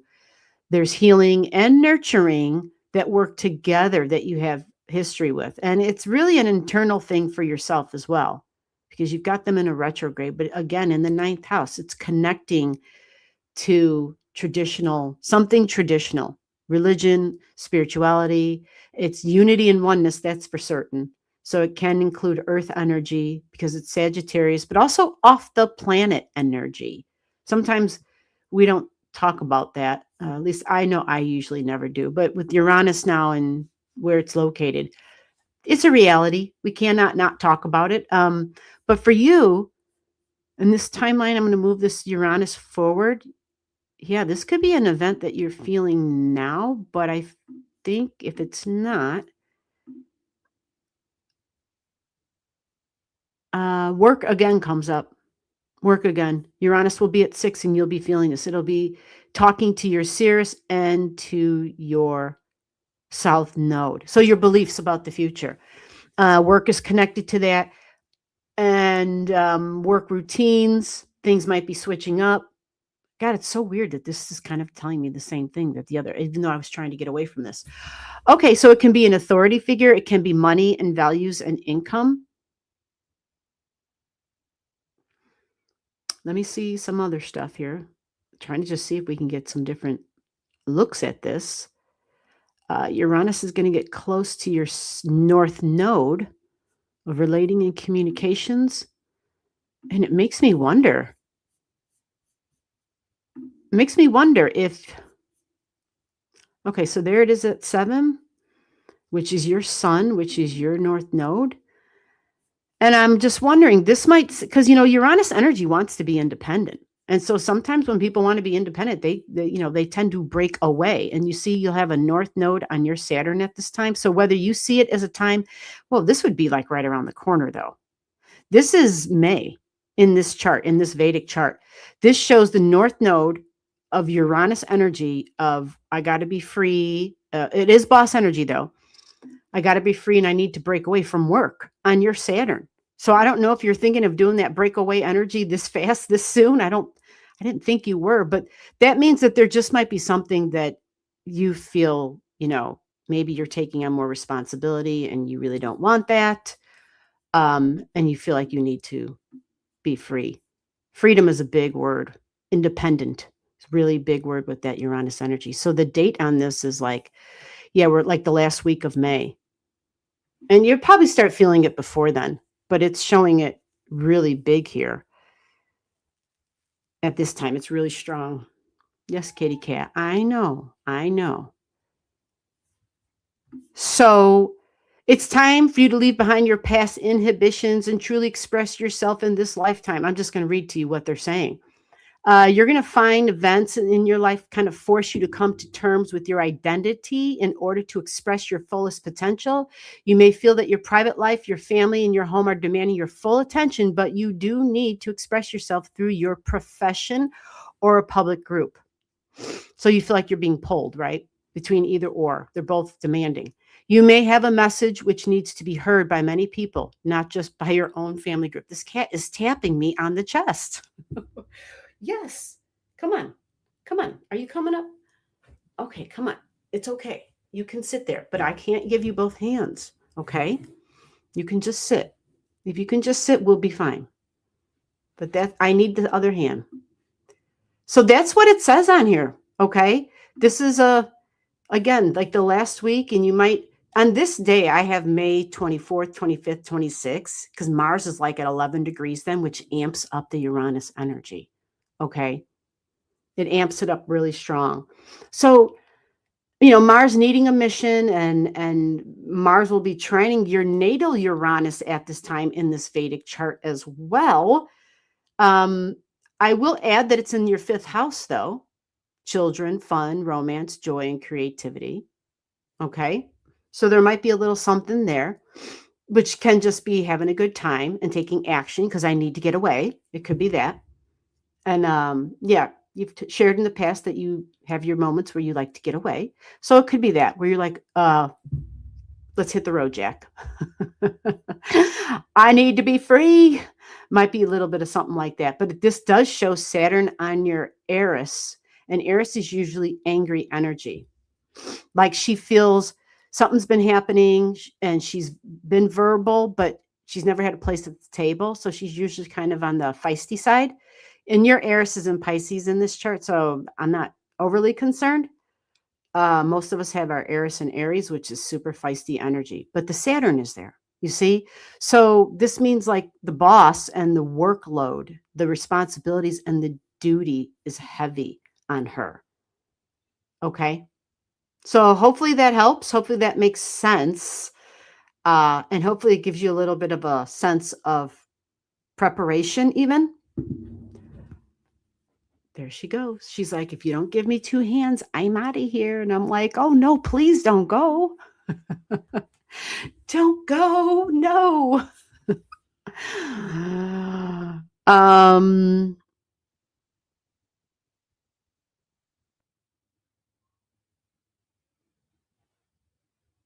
Oh, okay. I flipped back to the thing, Donna. Oh, I never sent it. Would you like me to send it to you? I mean, some people don't want to see it because it's just, it's another round chart with a lot of stuff on it. It's, it's a lot. And I understand that. But not knowing who or what the warnings are. Okay. Yes, very independent.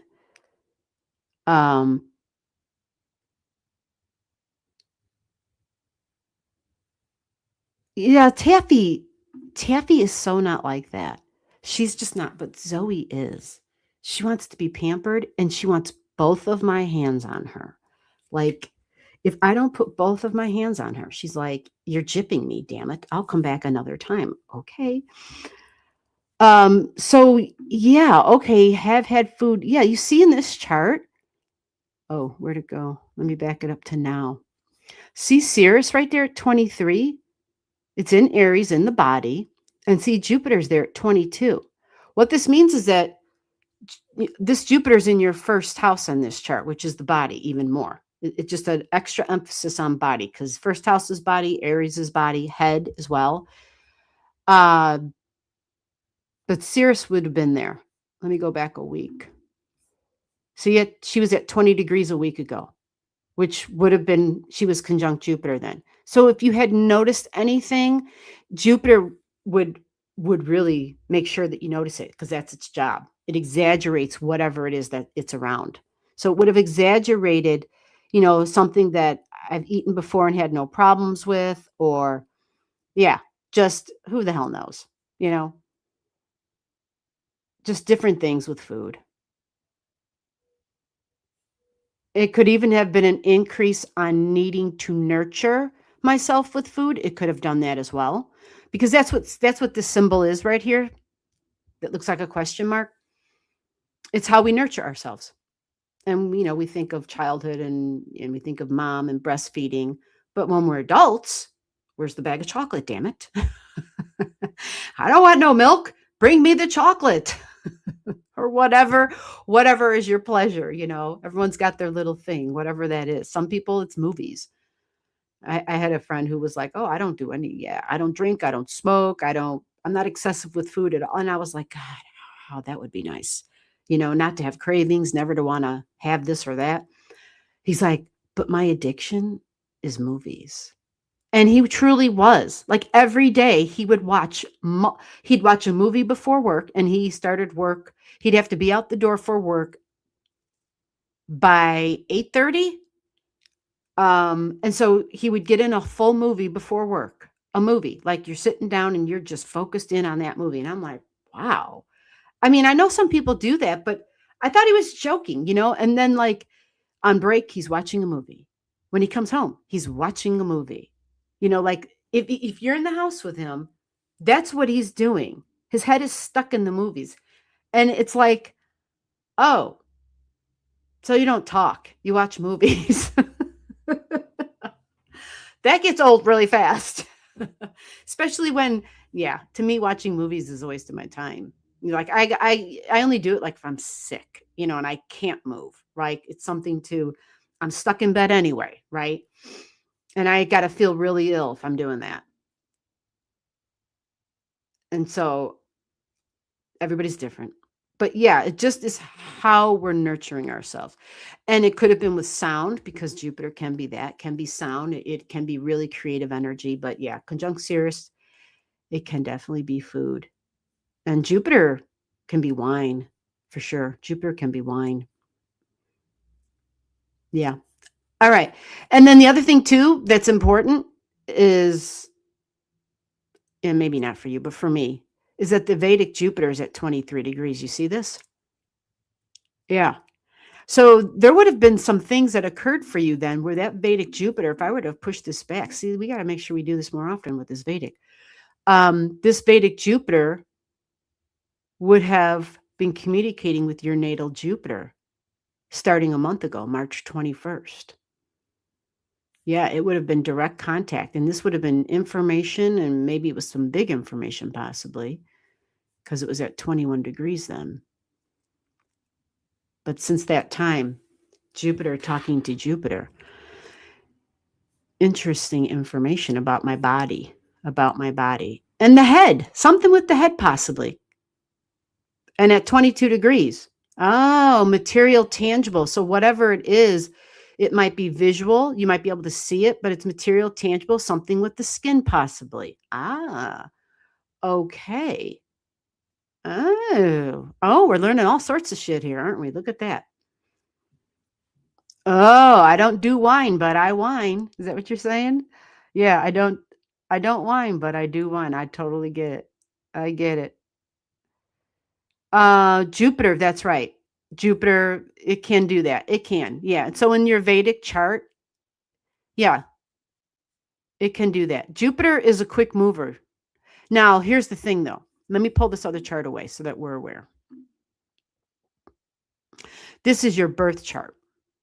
So this doesn't change in your Vedic chart. This is your birth chart. So this could mean, this could mean definitely depending upon other cycles that you're going through. For some folks, there absolutely could be an increase in their appearance for sure. There could be with the Jupiter there.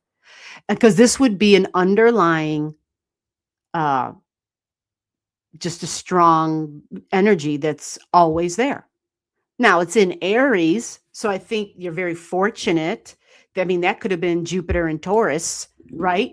That could have been Jupiter in, it could have been Jupiter. Shit. I think Jupiter in Aries is pretty good to have because Aries is normally like this trim, fit, athletic kind of a build to it. Mm-hmm. Yep. But when other things line up in the air, there are times where that could definitely make it look like it's, oh shit, what's going on? So that can be that underlying other thing that I think you were kind of saying, hey, what the hell's going on here? So this Jupiter will get out of this air and it will go into Cancer energy in this Vedic chart. So that's a couple months away. Yeah. And we'll see how that changes the energy for you. So, I mean, that's going to change in the beginning of June.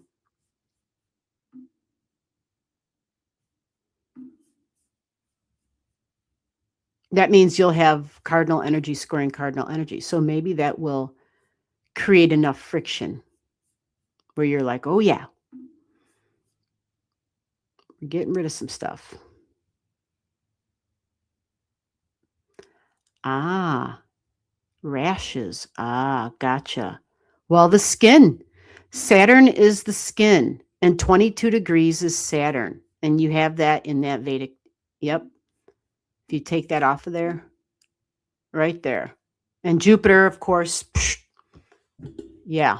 Okay. Well, that's good. I'm glad that for you. Oh, this Jupiter. Okay. So it's an opposition of the Neptune energy. Okay. Well, sometimes when the Neptune energy is present, there's things we can look. Like if we go to the astrology stuff and look up Neptune and see what Neptune rule kind of thing. But it's in Libra energy. And some say like the Libra energy at the opposition there, that would rule like body parts that come in pairs. I know that's really vague. That could be eyeballs, that can be nose, that can be arms, that can be lungs, right? I think there's more specific stuff out there. That's a really an overgeneralization. But eyes probably would be big because Neptune rules the eyes. And then Libran, well, we have two eyes. We don't have just one, right? So that might be a thing. I don't know. Perceptions, possibly even perceptions of self, but how we see ourselves. And so that could be a thing because Neptune can be a little looking through the rose-colored glasses. So possibly we see ourselves differently than we actually are. Possibly, believe it or not, there are people who are walking around where we're like, God, I'd kill for that body. And these individuals, some of these people really feel like that they're overweight, that they hate their body. I'm not saying this is you, but I'm just saying sometimes perception is a real thing. Some people really struggle with that. It's like they don't, when they look in the mirror, they just see something different, right? I don't know. Yeah. I know mine's all reals. What I look in the mirror, I'm like, yep, because I look at the sizes, okay, and I know what my ass fits into or what it doesn't fit into. So I don't know how other people could possibly fit into a 6 and be like, God, I'm just so overweight. What? I mean, yeah, that could never be me. I know for myself, if I were to get down to, oh, holy shit, there's a size. And I've been there before and I was like, oh no, I don't like this. I don't like myself at this. Like I literally don't like myself at this number. I don't like it. There's things about it where I'm like, I don't like this at all. And so it's it's just I know it's not yeah, I just didn't like it. And maybe that's a thing I have with myself. Maybe looking in the mirror, it's my own sense of looking at that and being like, "Huh, I don't like what I see, but am I healthy?" Maybe that doesn't necessarily always mean the same thing or match up. So it's stuff in the brain and the perceptions. And so maybe who knows. Okay, Donna, take care. Yep, you take care. Thank you for the channel gift. Thank you so much. All right. So we are about to go. We got 3:46. We got 10 minutes left exactly because I have to be on another call right after this. So let me see if there's anything else to chat with. Otherwise, we're going to sign off. Hey, Gemini Rising, how the hell are you doing? How have you been? I got a few minutes left to chit chat with you. How have you been? How has life been treating you? Oh, let me get Donna off of there. I forgot. Yeah, Donna's at work.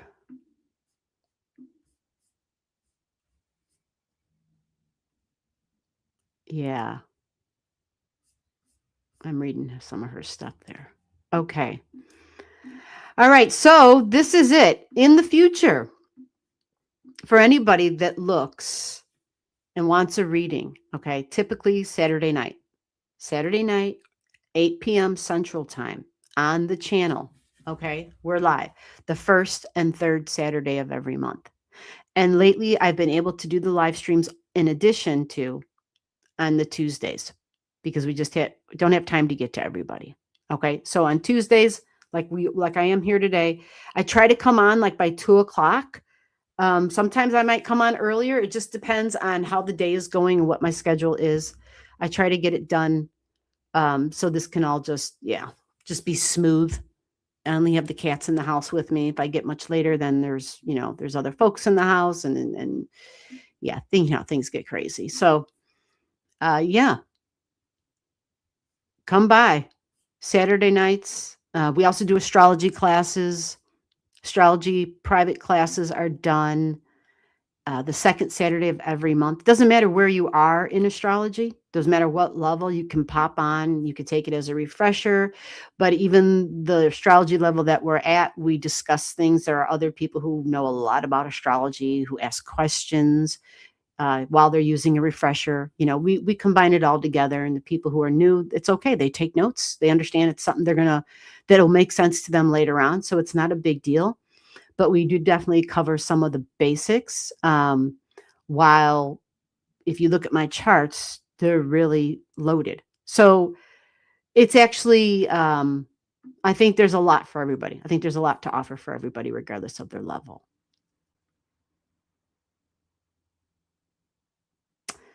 My Lauren had a baby boy, first boy out of 5. Wow. My Lauren had a baby boy, first boy out of 5 grandkids. Wow. Her first child was a boy. Wow. Well, he'll keep her young. Right? Right? I mean, boys are so different than girls, right? It's like, oh my God, can I keep up? But I could really be speaking out of turn on that because I haven't had to raise babies in a very long time. And yeah, the energy of these little ones coming in is so very different. Like a good example, a friend of mine, her son is 10 years old, 9 or 10. His favorite color is pink, which I love, right? I think that's great. But he's got pink shoes, he's got pink clothing. He loves it and he wears it, which is great. But I thinking back to when it was, when I was helping to raise babies or even when I was growing up, and it was like, if a boy wore pink, holy crap, right? I mean, remember when a man would wear pink, all the rate would be like, Oh, he's wearing pink. Like it was a big ass deal that somebody has a favorite color that only Barbie can be, it was like, so I love it that this 10-year-old boy loves pink and he's out there fishing in his pink shorts.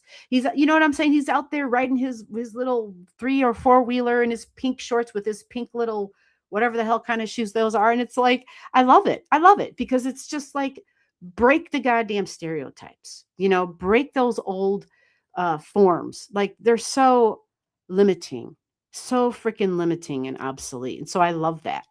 Absolutely love it. Yes, it's good to see you too, Gemini. Oh, his Jupiter. His Jupiter's on my Cancer moon. He loves me. I'm sure. Oh, oh, he's fortunate. Oh, wow. Well, I got to think that's probably got to be a thing for you too. That's got to be a nice thing for you as well. There's something about that connection with the male energy and being able to, because I think you only ever had daughters, right? I think you have more than one daughter. It's been a while. But yeah, it's a new dynamic, but yet it can, there's like a dynamic with the family line there, with that Cancer energy and the history. Gotta love it. Wow. Right. Okay. So yeah, just girls. 2 girls. Okay. So very different. Different for everybody involved. That's great. That's so great. And how old is he? Because I mean, God, I haven't seen you in a while. I mean, life has changed, right? I can't remember the last time I saw you. It's been a minute. On the Saturday night live streams,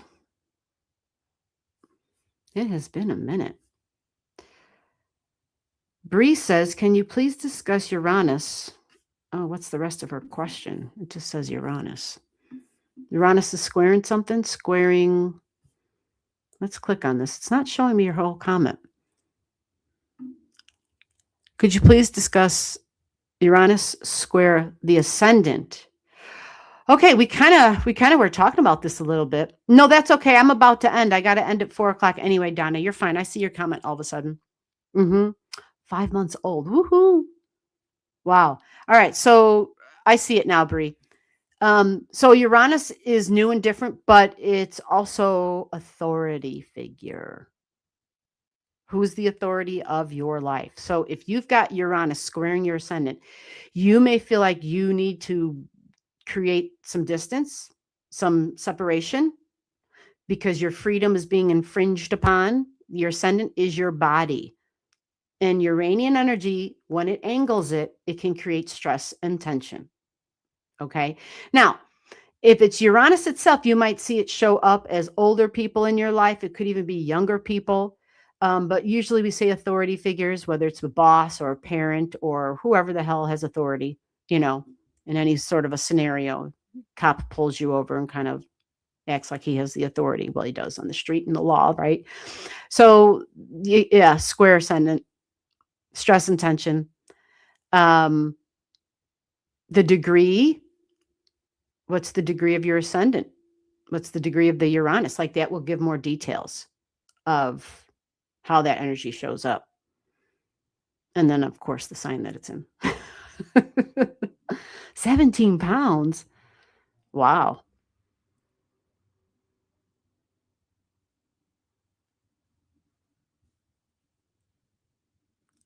Bree, are you saying they're at 0 degrees? Oh, you're saying Uranus is right now at 0, squaring your ascendant at 0.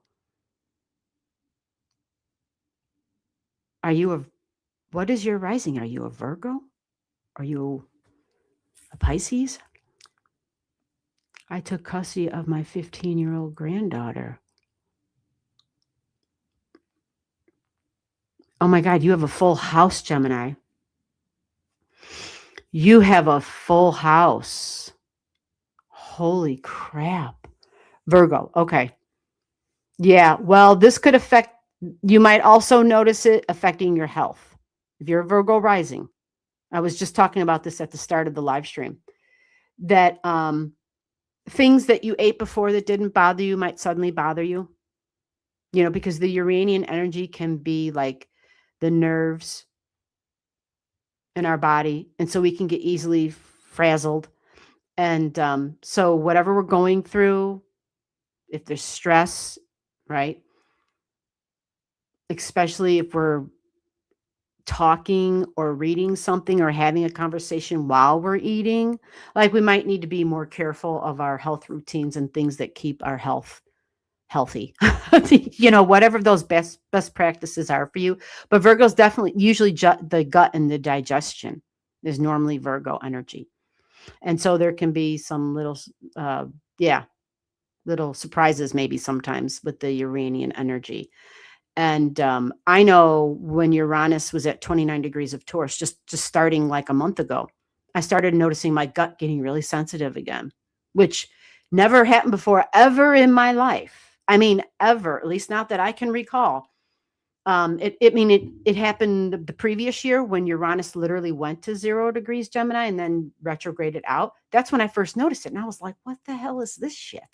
I've never had where I'm eating something and all of a sudden I have like pain in my stomach. And I mean, literally seconds after I've eaten it. I'm like, what the hell? And it would be just like my normal, this is what I eat. It wasn't like I had something new or somebody else served it. Maybe I got like food poisoning. There was none of that at all. It was just like an uncomfortableness in my gut. And anyway, I did some research and reading and blah, blah, blah, and realized I have low hydrochloric acid in my gut. Like I don't have a lot. And anyway, so there's a whole story of how you can deplete that. And of course, I had gone through all that, but I didn't realize it was depleted in me. And so this brought this to my awareness. And so there's easy ways to get it back up again. It doesn't involve medicine. There's really simple shit you got in your kitchen cabinet that you can do. So if that's a thing for you, check it out. But yeah, it's usually some stuff like that where it can cause some upsets. So I see we got folks here. Just remember, we're here every Tuesday. I'm going to try to do this every Tuesday, but on Saturday nights as well, the first and third Saturday of the month. Okay. And then the rest of the Saturdays, I do it privately. So you can always get in on that. It's affordable, but it's private so that it's private. We talk about more private things in the charts. Okay.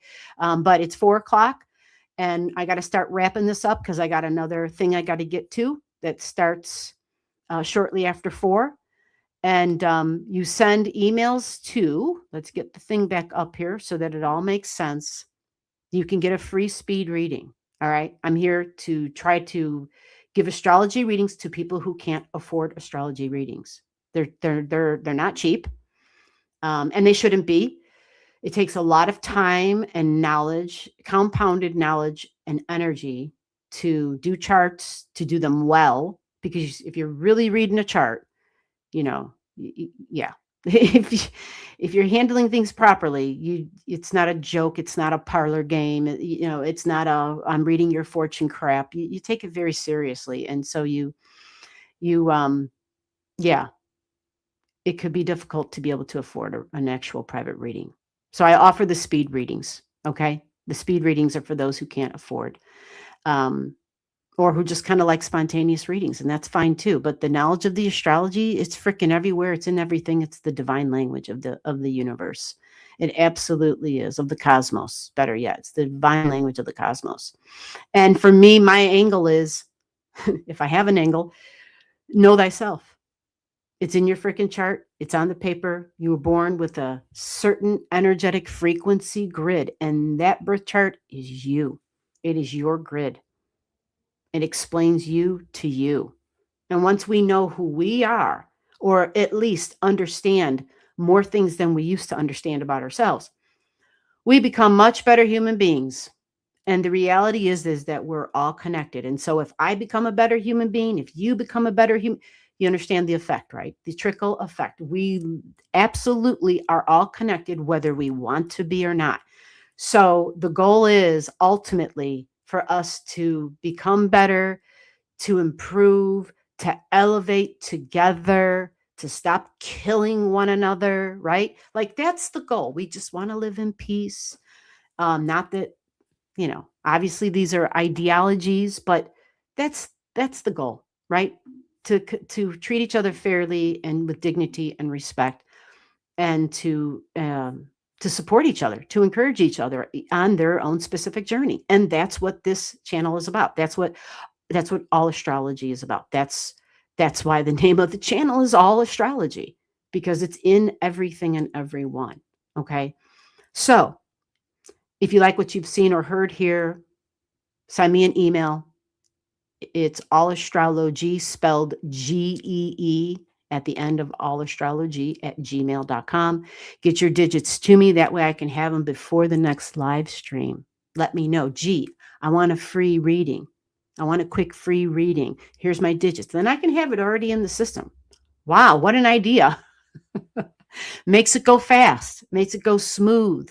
Then everybody doesn't have to wait while people are like, oh, but I gave you my birth digits and they've given me to me under a different name. And yeah, it's like a nightmare, right? I mean, I don't want to have to take it by order only where people email me first, but that's probably the reality of where this is headed. All right, I'm babbling. I have to end the live stream. Thank you, everybody who sent a channel gift. Thank you so very much. It helps me to keep helping you guys to do what I'm doing and to just assist in any way that I can. All right, take care. See you all on Saturday, 8 p.m. Central. Bye-bye.